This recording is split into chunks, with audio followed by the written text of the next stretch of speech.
morning guys. Eto, dito ako sa MOA. Nag-ikot-ikot.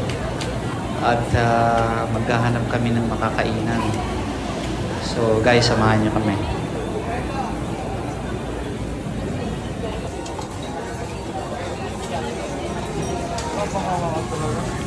Sa daming kainan dito sa Mall of Asia.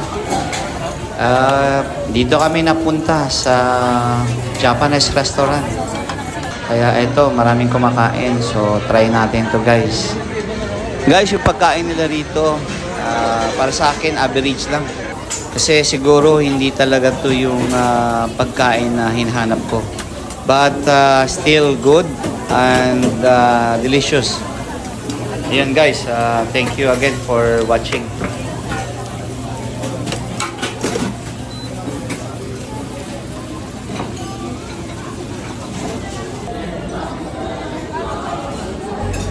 Ano mo?